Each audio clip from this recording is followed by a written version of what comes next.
ñëw ci waxtaan bi nga xamante ni démb waa F24 ñi ngi ko doon amal mi ngi mel ni ñoom dañu rejeté li nga xamante ne mooy dialogue bi président Macky Sall woote décliné li nga xamante ni mooy seen acte E ci combat yi nga xamante ni bëgg nañ ko mener en perspective.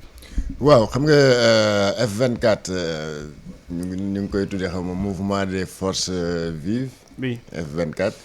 je crois que ñoom ils veulent rester constants seen position bi. parce que bu ñuy créer mouvement boobu dañu amoon ay chartes ñu tegoon. je crois que ñu nekkoon si opposition bi yëpp. à part PDS daal moo si demul woon. mais ñi si des yëpp ñu bëri en tout cas ñu ngi fa woon. ba signé benn charte.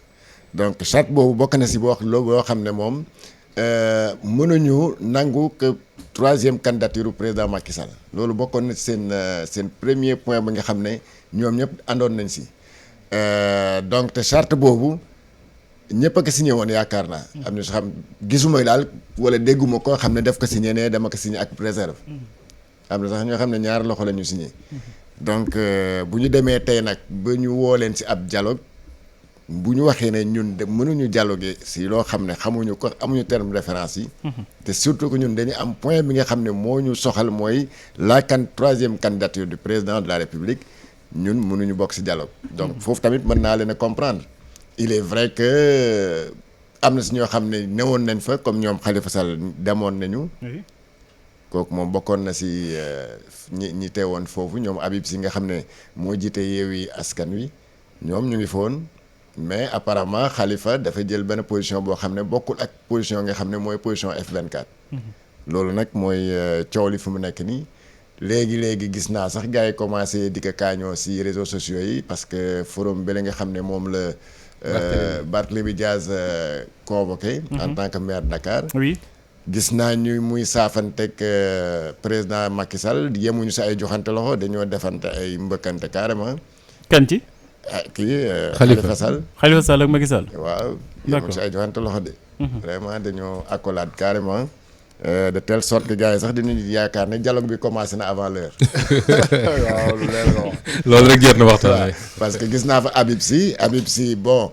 am na ñu ma interpellé si affaire bi ñu ne ma non Habib Sy il est là-bas en tant que invité de Yewwi Askan Wi. ñu ne parce que Barthélémy Dias muy lancé affaire bi. dafa ne il a adressé une invitation à tous les membres de Yewwi Askan Wi spécialement à Habib Sy bi nga xam ne mooy présider Yewwi Askan Wi. président de la conférence des leaders. waaw donc loolu am na ñu yoon loolu mooy waral teewaayam fële aux côtés de Barthélémy Dias qui est le maire de Dakar naturellement sa présence mënul ñàkk. Macky Sall naturellement day profité de occasion bi pour xamal Sénégal ne am na ñu fi ñëw am na ñëwul ñu ñëwul nag comme ni mu ko waxee rek ku gedd see ay xam naa am na ñoo xam ne def leen seppi teg leen fële ne dootul wax ak ñoom mais quand même dialogue boobu daal man commencé na di intriguer Sénégal di jaaxal Sénégalais yi parce que quand même man mënuma comprendre benn dialogue boo xam ne da ngay parce que boo déggee dialogue ça veut dire am na problème bu xew ngeen bëgg a trouver un terrain d'entente. te terrain d'entente si dialogue boobu man dina jaaxal ñu bëri Sénégalais yu bëri bu fekkee rek Khalifa Sall moo fa nekk ak waa PDS te gisuñu fa ku mel ni Ousmane Sonko nga xam ne ñu bañ ko ñu bëgg ko mooy leader de l'opposition. maintenant tu me diras que peut-être Khalifa kàngam la si F24. mais quand même il n'est pas le F24 parce que F24 quand même ku ne xam na ne ay kàngam ñoo fa nekk ñu bëri ay ñoom Thierno Alassane nga si ñoom ñoo xam ne sax bokkuñu Yewwi Askan Wi parce que am ñoo xam ne dañu yaakaar ne Yewwi Askan Wi la mais F24 c'est la société civile et les partis politiques de l'opposition. donc ñooñu dialogue bi commencé na tey daal en tout cas am na boog benn introduction bu am tey si dialogue bi. ñu wéy ci loolu Moustapha laata sax ñi ñëwaat ci F24 bi ak seen plan d'action bi nga xamante ni lancé nañ ko seen manifestation bu ñu bëgg amal le 12 mai ak yooyu mais déjà est-ce que duñu taxaw ci Barthélémy Diaz kii Macky Sall kii Khalifa Sall au-delà de accolade boobu moom le président de la République Macky Sall yëkkati na ay kàddu jagleel ko ki nga xamante ne mooy Barthélémy Diaz nee na ko je dirais à ton papa que tu as bien travaillé que Barthélémy Diaz mi ngi doxal lan moo fi xew ci diggante bi ba Barthélémy Diaz mi nga xamante ni toogoon na ci plateau télé ba ñu bëri doon ko ŋaññi di ko ñaawlu ni du musa toogal Macky Sall di waxtaan ak moom Macky Sall mu defoon ay sorties doon def ay yenn menaces yi à l'endroit du maire de Dakar ba ñoom ñaar tey jii ñu mën a toog ba ku nekk sax di gis ay baaxu moromam ak ay xar baaxam di ko waxal. mais waxu Macky Sall jooju Pape Makhtar. oui dama jàpp ne dafa am solo lool.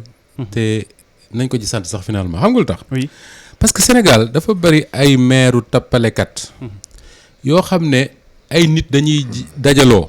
fal leen ñu far opposition. ñu ne dañuy transhumer dem pouvoir ànd ak pouvoir bi parce que suñ ko deful duñ mën a liggéey seen gox. defe naa loolu dégg ngeen ko déggati ko. bari na fi ay maire même yi ci élection yi passé yoo xam ne ay tappalekat ñu far leen parce que Yewwi Askan Wi moo tax wala beneen coalition de l'opposition ñu toggam neex leen ñu ne dañuy transhumer dem fekki pouvoir parce que bu ñu àndut ak nguur duñ mën a liggéey. Barthélémy Diaz ak Macky Sall tey ils nous ont prouvé le contraire. ba fi may toogee nii di wax ak yow Barthélémy Diaz opposant la. il est le maire de Dakar. su président de la République taxawee ne ko yaa ngi doxal yaa ngi liggéey ça veut dire que ni mën ngaa nekk opposant jiite la ville de Dakar di def sa liggéey même boo farut ak nguur gi. et Pape Makhtar wax nga ko sànq jusqu'à une époque récente il y a juste quelques semaines. le maire la mairie de Dakar am na seen ay agents yoo xam ne même dans le cabinet du maire. mënatuñ fay salaire parce que le pouvoir de Macky Sall moo leen ko xañoon. absolument tout à fait moo leen ko xañoon. jusqu'à c'est une époque jusqu'à une époque récente. bari na yoo xam ne Barthélémy Diaz mënu ko woon def. parce que justement le pouvoir de Macky Sall moo ko xañoon. et man à l'époque je disais que ni mënoo nekk maire de la capitale du Sénégal. ba pare doo wax ak le pouvoir c'est pas possible. c'est pas possible. nañ waxante lu yenu maanaa beneen bi mooy parfois dama naan les acteurs politiques ñi ne ci opposition bi enfin je parle pas des leaders hein mais les militants certainement ñoom ñooy créer seen bopp ay problèmes yoo xam ne bu ñu teeylu woon tuuti rek analyser xam ne problème amul. wala ma ne les journalistes yu ñu doon ñu ñooy créer des problèmes là où ça n'existe pas. je veux faire la différence entre deux choses. mooy les institutions du pays et la politique politicienne bi nga xam ne souvent moo koy accompagner li ma bëgg wax foofu mooy le forum de Dakar là Georges xam na ci dara man xam naa ci dara Bam Biram xam na ci dara ça se prépare depuis des mois et des mois ça n'a absolument rien à voir avec un dialogue bu ñuy démarrer ak bu ñuy terminer depuis des mois et depuis des mois bokkoon na ci casse-tête cabinet wu maire Dakar mooy comment faire pour que bu ñu dee organiser forum bi le président de la République ñëw. parce que mënoo woo Sénégal gépp ñu daje Dakar di waxtaane économie solidaire ak xawma lan la le président de la République du Sénégal boycotté ko yanwul maanaam loolu du défaite la doon pour Macky Sall défaite la doon pour Barthélémy Diaz lui-même et je peux t'assurer que ni les gens ont travaillé pour arrondir les angles pour que Barthélémy nu mu tudd comment il s'appelle le président Macky Sall ñëw présider cette séance-là et que Barthélémy Diaz mën a au moins sagal Dakar ci loolu su ma ko mënee waxee noonu et les invitations dont on parle Georges wax na sax invitation bi ñu lancé askan mais même les organes de presse que nous sommes nous avons reçu une invitation pour aller assister au forum pas plus tard que hier on a discuté alors ça veut dire quoi que ni Khalifa Sall par exemple c'est le maire honoraire de Dakar Khalifa Sall sa place à ce forum là kenn du ne ma waru fa nekk mu nekk fa président Macky Sall fekk fa Barthélémy Diaz fekk fa Habib Sy léegi nag dañuy dugg dans la politique politicienne mooy maanaam portele yi photo yi ñuy photowu ak l'exploitation qu'on va en faire moo tax ma ne la nañuy différencier li institution yi laaj soxla ko réew mi soxla ko ak la politique politicienne parce que wolof yi ñooy wax ne lu mu lëndëm bukki for béy Macky Sall dama yaakaar ne noonu la mel c'est-à-dire que dans chaque contexte il essaie d'en profiter te boo gisee Georges dès que Khalifa Sall ak Barthélémy ak Macky Sall nuyoonte mbëkkante comme tu dis moom ak kii nu mu tudd Barthélémy Diaz ñu affiché de large sourire soo gisee ñi ko gën a partager sur les réseaux sociaux c'est les pages des gens proches de Macky Sall ñoom ñoo ko gën a partager ak ay commentaires du genre sur politique la su république bi soxlaa ñëpp dañoo war a ñëw taxaw ñoom déjà ils sont dans le dialogue or cette affaire là cette organisation là moo jiitu fuuf ay lancement wu dialogue yu mel noonu maintenant puisque Macky Sall fait de la politique politicienne il va en profiter pour dire que ni justement il y a une bonne opposition boo xam ne Khalifa Sall ci la bokk le maire de Dakar ci la bokk ñeneen ci la bokk ñooñu ay républicain lañ mën nañoo waxtaan ak ñoom am na ñoo xam ne ñoom duñu ay républicain nañ leen bàyyi à côté comme il dit ku gerte sa yaay aaye. d'accord Mame Birame lan moo soppeeku ci diggante bi ba Barthélémy Dias bi nga xamante ni dafa bañoon participer ci forum de l'eau ba defoon forum parallèle am moom Macky Sall invité wu ko participer dañ ko invité wul. oui moom Macky Sall ni invité wu ko ki yooyu mu def forum parallèle am lan moo soppeeku ci diggante bi ba tey ji le président Macky Sall mi doon bañ Barthélémy Dias di liggéey doon ko xañ ay salaire bu capitaine Touré ci la bokk ak ñeneen tey jii mu ñëw taxaw ni ko que liggéey nga dinaa wax sa papa que tu as bien travaillé. waaw xam nga fii pour man y a un problème de contexte qui se pose maanaam moment bi. Puisque quelque part muy Barthélémy Dias muy Khalifa Sall. mun nañu jàpp ne lu ñu amul ci mairie Dakar rek Macky Sall moo leen ko xañ ba dernier exemple yi Moustapha joxe sànq ñoo xamante ne ay capitaine Touré ay Guy Marius Sagna Barthélémy Dias jëloon leen ci cabinet pour ñu koy liggéeyal ñu lànk ne duñ leen fay ak ñeneen ñoo xamante ne nii ñu ngi woon ci cabinet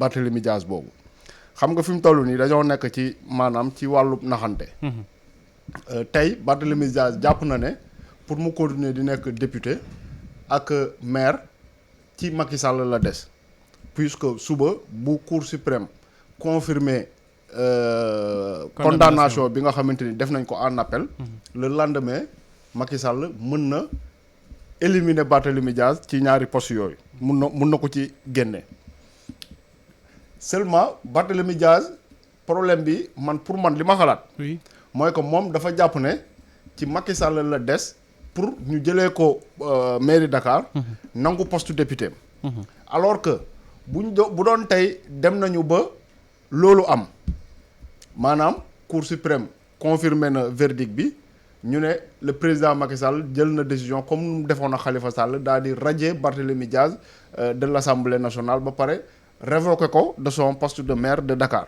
bu boobaa xam nga lan mooy xew Abbas Fall mooy nar a wuutu Barthélémy Dias maire de Dakar. Ce sera encore beaucoup plus difficile pour Macky Sall. Donc pendant que Macky Sall Barthélémy Dias jàpp ne Macky Sall daf koy bañ a jëlee foofu pour juste comment dirais-je calmer son tempérament parce que quelque part on a vu que bi ñuy organiser défilé au 4 avril bi. Barthélémy Dias bokkoon na ci ñu demoon. lam ko layee woon mooy que. En tant que maire de Dakar mënul ñàkk a dem. te pourtant forum de l'eau bi Moustapha di wax sànq. moom ak forum bii. pratiquement ñoo yem. ay fora mondiaux la mais c'est la ville de Dakar qui l'organise. bu amoon noonu ci sur l'eau boobu mairie Dakar moo ko waroon ville de Dakar moo ko waroon organiser état bi fexe ba foqati ko ci loxoom looloo taxoon Barthélémy Dias am taxawaay bu mu taxawoo. bii tamit ville de Dakar moo ko waroon a organiser le président Macky Sall bàyyil Barthélémy Dias la latitude mu organiser ko lan moo tax ci diggante bi Macky Sall xam na ne il a besoin d'un Barthélémy Dias bu nekk à ses côtés pendant que ku mel ni Ousmane Sonko di appeler à la désobéissance civile tout simplement Barthélémy Dias jàpp na ne Macky Sall mun na comment dire ci moom la des pour mu raje ko Macky Sall rajewu ko parce que xam na ne su ko jéemee def Abbas Fall moo koy remplacer même son poste de député à l'Assemblée nationale suñ ko foqatee ci moom ab député Pastef mooy remplacer Barthélémy Dias. Mame Birame xam lu ñuy def. nañ déglu kàddu gi après ñu yeggal commentaire. Je tiens tout spécialement à remercier et à féliciter le maire de Dakar Barthélémy Toye Dias. Je le disais tout à l'heure, Barthélémy yaa ngi doxal de mais mu ngi doxal c'est bien vraiment bravo.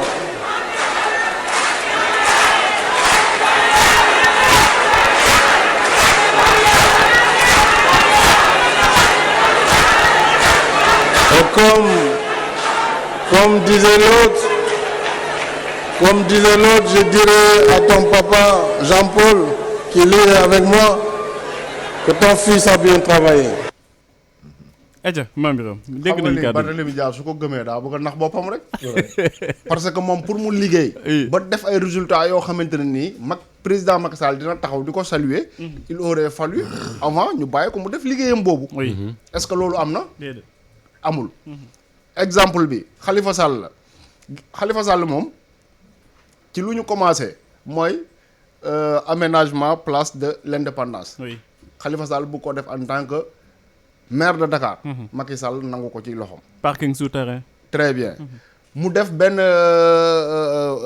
demande de prêt de 20 milliards eurobond ñu dem ba nga xamante ni desul dara lu dul ab signature bu état bi waroon na poser pour garantir ko.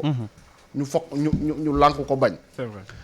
avant ordure yi nga xamante ni ramassage d'ordures yi mairie de Dakar moo ko doon gérer Macky Sall foqati ko ci moom.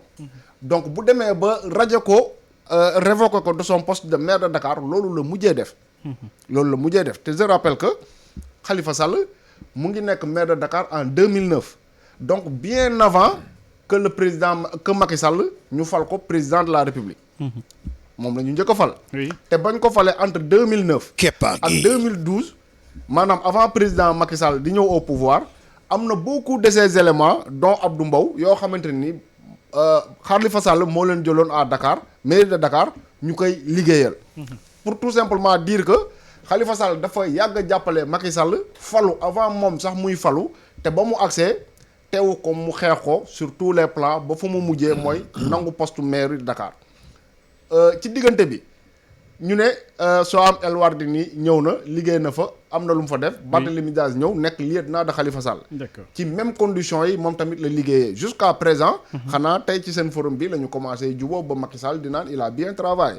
mais avant Barthélémy Dias amul lenn loo xamante ne nii pratiquement lu am solo la à part distribuer ay meew ak i kaye. loo xamante ne nii lu am solo la lu mu mënoon a def ci mairie Dakar. te état bi bàyyi ko mu def ko librement.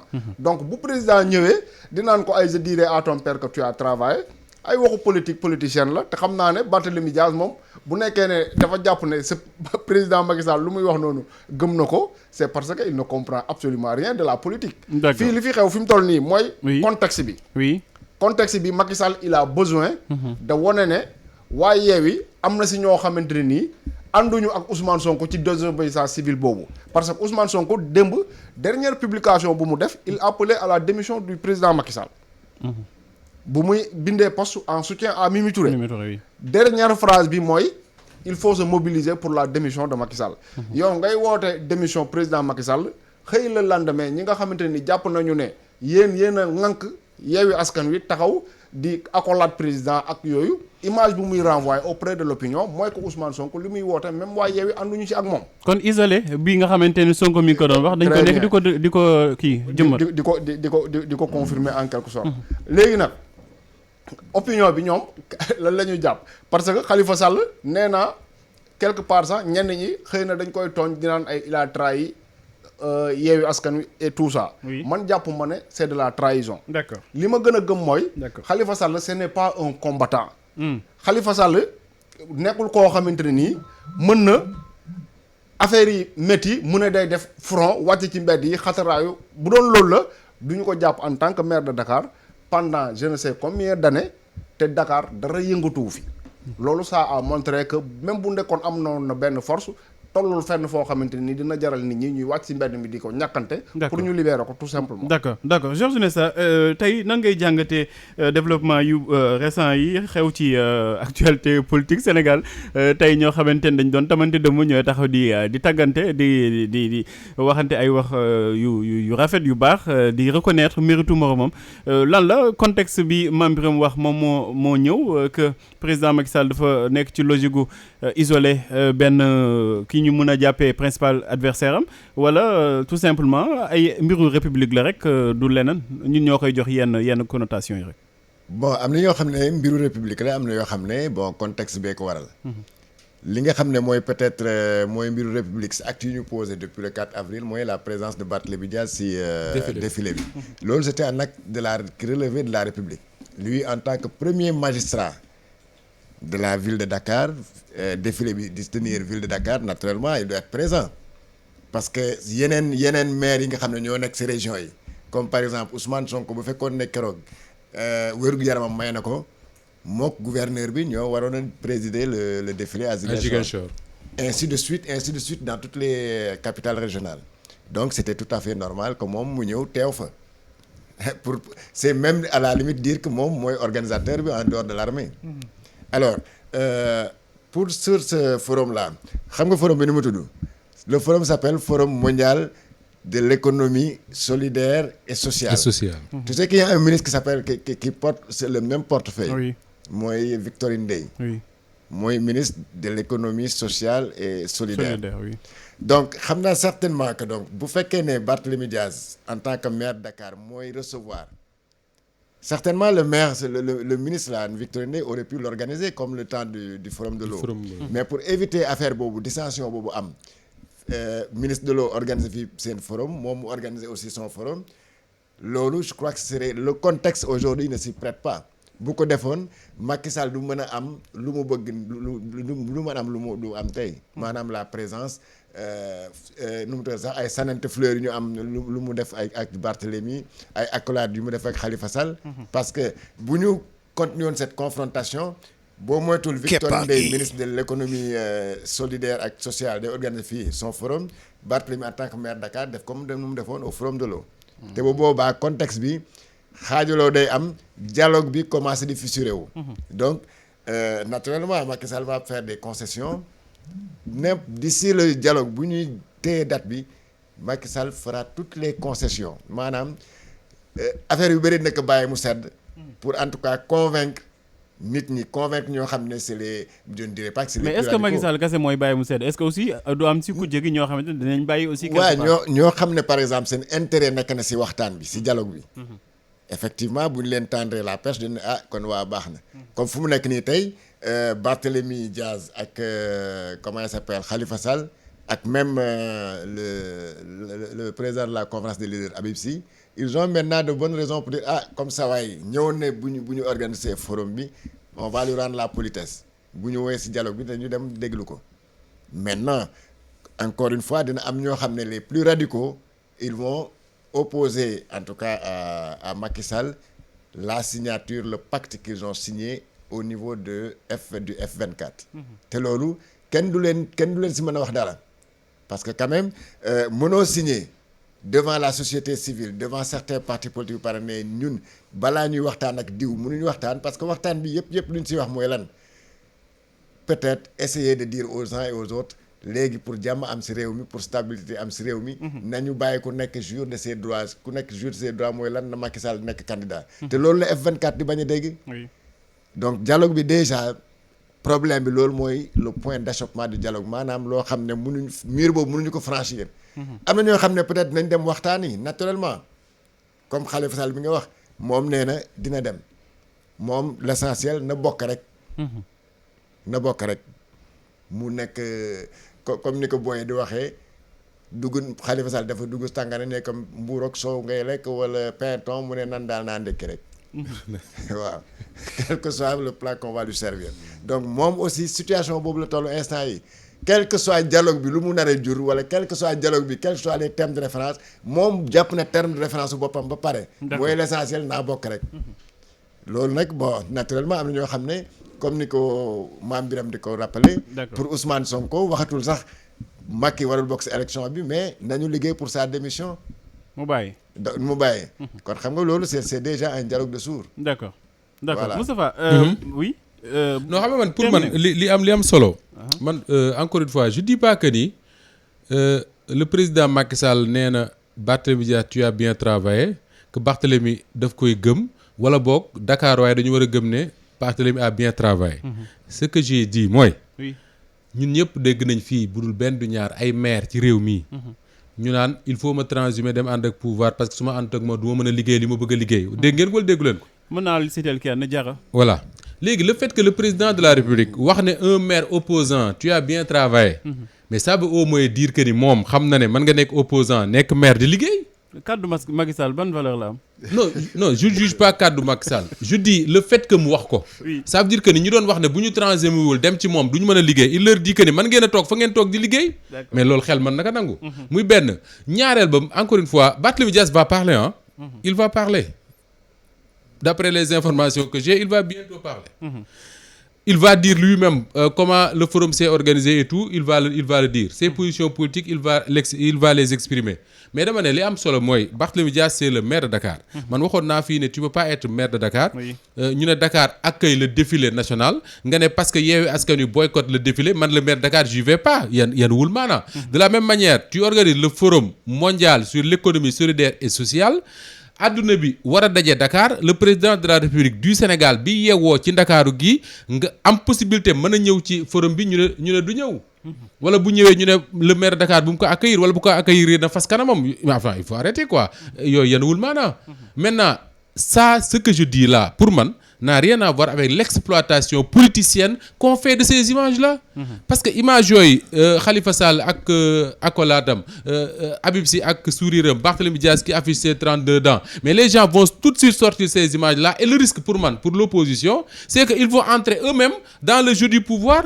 Parce que les gens du pouvoir ils vont en faire une exploitation politicienne pour dire que oui Barthélémy Dias Khalifa Sall Habib Sy ak ñenn ñi fa nekkoon c'est des républicains rien à voir avec l'opposant Ousmane Sonko qui demande nu ñu koy wax sax la démission du président qui appelle à la désobéissance civile léegi su ko defee su fekkee ne yow le pouvoir jeu boobu la bëgg loolu la bëgg pour diviser leen yow nga fekk leen si ça veut dire que toi-même tu divises l'opposition man loolu laa bëgg a wax tey jii si les gens de l'opposition ñu bokk Pastef ak ñu bokk Taxawu Dakar suñu gëmee lii Macky Sall di wax gëm les images qui circulent ne comme image yooyu am na ñun bokkuñoo ak ñee ça veut dire qu'ils sont déjà divisés. Et ça c'est le danger pour l'opposition. Mais contexte bi Moustapha ñu des yow tuuti contexte bi nga xamante ne kii wax na ko Mame Birame wax na ko est-ce que tey jii contexte bii nii voilà duñ ko jël en compte contexte boo xamante ni Khalifa Sall nee na moom na bokk rek Khalifa Sall ku ko wax Barthélémy Dias donc est-ce que nekkuñu quand même di def seen dialogue boo xamante ni ñu ngi koy wala sax ñi ngi amal seen dialogue parce que aussi Barthélémy Dias ñu bëri remarqué woon nañu absence am ci yenn manifestation yi ba moom sax justifié woon na joxe woon na ay justification yu ko nit ñi accepté loolu léegi loolu yëpp tey jii bu ñëwee nga teg ci kàddu yi nga xamante ne moom président Macky Sall yëkkati na ko est-ce que doo jàpp ni quand même que au-delà de l'exploitation bi ñu si war a mën a def que ñoom quelque part ñoom ñooy def lu tax ba nit ñi di jeter la suspicion si ñoom buñ ci dee débat ñun c'est parce que y a le contexte. Oui. S'il n'y avait pas bu amul woon contexte appel au dialogue au président Macky Sall ñii ne dañuy dem ñii ne duñ dem Macky Sall mel na sax ku bëgg a forcer nit ñi dialogue bi je crois que débat bi du am. C'est vrai. Oui parce que tey bu doon ci beneen contexte lañ nekk.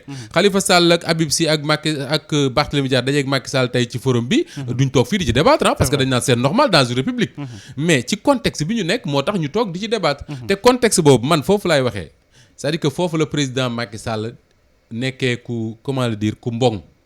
moom il a compris le contexte te il veut profiter du contexte profiter du contexte mooy lan mooy déjà image ma la wax sax mais le fait même d'adouber nu ñu koy waxee Barthélémy Dias léegi su fekkee ne yow da nga nekk un opposant ta position c'est de dire oui Barthélémy Dias mook Macky Sall léegi comme mburoog soow parce que Macky Sall nee na ko je dirai à ton père tu as bien travaillé yow sa bopp tu contribues à diviser l'opposition ce contexte là dafa laaj tey dafa laaj dal dafa laaj je ne sais pas wax naa ko fii démb je crois des positions concertées man nee naa la fii Yewwi Askan Wi ak le F24 li leen nar a créer problème mooy les positions yi nga xam ne moom la ñenn ci ñoom dégager avant ñuy waxtaan ku mel ne Khalifa Sall wax par exemple ne mën naa bokk rek ku ma xam-xam ne je déteste la politique de la chaise vide ça veut dire que ku ma woo ci dialogue ma dem keneen wax leneen or wax naa fii dem ne li gënoon a yomb pour ñoom mooy c'est se concerter entre ñoom dégager une position commune. D'accord. boo xam ne day jël aussi bien en charge les préoccupations yi nga xam ne dañu wax ne duñu dialoguer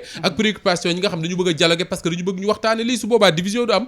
Mais la division ça profite au président Macky Sall et j'espère que ñoom ñi ci opposition bi xam nañ ko. D'accord. Encore que juste une précision je veux dire que ñuy exploiter ces images là. di wone Barthélémy Dias Macky Sall di ko adoubé di ko naan je dirai à ton père tu as bien travaillé. Mais que pèse la voix de Barthélémy Dias au sein de F24 ou bien de Yewwi Askan Wi? Barthélémy n'est pas un leader. Il ne fait pas partie de la conférence des leaders. C'est son patron. Non, c'est-à-dire c'est maire de la capitale. Oui. bu ñuy fàttali aussi moom bloqué woon liste Yewwi Askan Bi en tant que maire. D'accord en tant que maire mais en tant que tête de liste. Mais ici quand on convoque les leaders yow mos a gis leader Yewwi Askan Wi daje Barthélémy toog sur la conférence sur la table sur le présidium. Non il peut pas passer déjà il est derrière Khalifa mënul nekk ci présidium moom mu nekk fa. D'accord. Il est juste maire de Dakar. Donc sa voix ou bien sa décision n'engage en rien par exemple le F24 wala le Yewwi Askan Wi. C'est la voix de Khalifa, c'est les actes de Khalifa ñoom ñoo engagé le F24 ou bien en tout cas le Taxawu Dakar. D'accord Mame Birame division bi nga xamante ne Moustapha mi ngi koy